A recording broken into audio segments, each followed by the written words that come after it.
આકાશી આફતના આકાશી દ્રશ્યો ભર ચોમાસાના નથી, પરંતુ ભર શિયાળાના છે. કુદરતે ગીર સોમનાથમાં કેવી તારાજી સર્જી છે આ દ્રશ્યો દર્શાવી રહ્યા છે. જ્યાં જ્યાં નજર કરો ત્યાં ત્યાં માત્ર ને માત્ર આફતરૂપી પાણી દેખાઈ રહ્યું છે. ગામથી લઈને ખેતર, રોડથી લઈને પાક અને મકાનો બધું જ પાણીમાં ગરકાવ થયેલું જોવા મળી રહ્યું છે. ગીર સોમનાથ, સૂત્રાપાડા, કોડીનાર, ઉનાના ગામડાઓમાં એવો આફતરૂપી વરસાદ વરસ્યો છે કે ખેડૂતોનું કંઈ બચ્યું નથી. 3 દિવસથી આકાશમાંથી વજ્રઘાતરૂપી પાણી વરસતા ખેડૂતો પાસે હવે રડવા સિવાય કોઈ વિકલ્પ બચ્યો નથી. ખેતરોમાં રહેલું આ પાણી હજુ અઠવાડિયા સુધી ઓસરે તેવા કોઈ એંધાણ નથી. હજુ તો 10-10 ઇંચ વરસાદ પડવાની આગાહી છે. જો આગાહી સાચી પડી તો આ વિસ્તાર હજુ જળમગ્ન બની જશે. બરબાદીનો બેહિસાબ ખેલ થશે.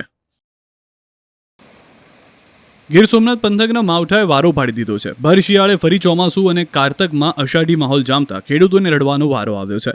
ત્યારે સરસ્વતી નદીમાં ભર શિયાળે પૂર આવતા માધવરાયજી મંદિર જળમગ્ન થયું. નદીમાં ઘોડાપૂર આવતા પહેલીવાર ઓક્ટોબર માસમાં માધવરાયજી મંદિર પાણીમાં ડૂબી ગયું.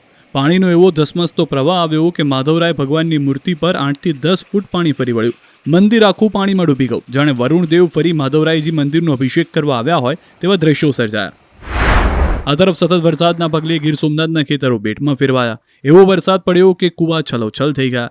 જેના પાણી તળિયા જતા રહ્યા હતા તે મોટાભાગના ખેતરોમાં કૂવા ઓવરફ્લો થતા હોય તેવા દ્રશ્યો સર્જાયા. તો નદી નાળા વોકળા પણ વહેતા થયા. ભર શિયાળે ખેડૂતોના કૂવાઓ પાણીથી ભરાઈ ગયા છે.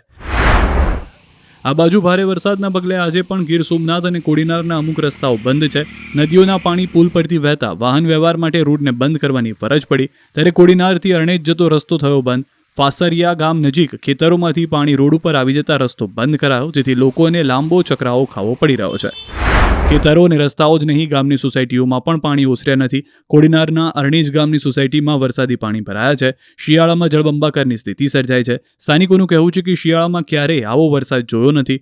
લોકોના ઘરની બહાર પાણી ભરાતા સ્થાનિકો ઘરમાં જ પુરાઈ રહેવા મજબૂર બન્યા છે. ભાવનગર શહેર અને જિલ્લામાં સતત બીજા દિવસે માવઠાએ ધબધબાટી બોલાવી હતી. સતત 2 દિવસથી વરસી રહેલા વરસાદને કારણે સ્થાનિક નદીઓ ગાંડીતુર બની છે. ડેમો પણ છલકાયા છે. ત્યારે ભાવનગર શહેરમાં આવેલો ગૌરીશંકર તળાવ ઓવરફ્લો થયું. ઉપરવાસમાંથી પાણીની સતત આવક થતાં બોર તળાવ છલકાયું.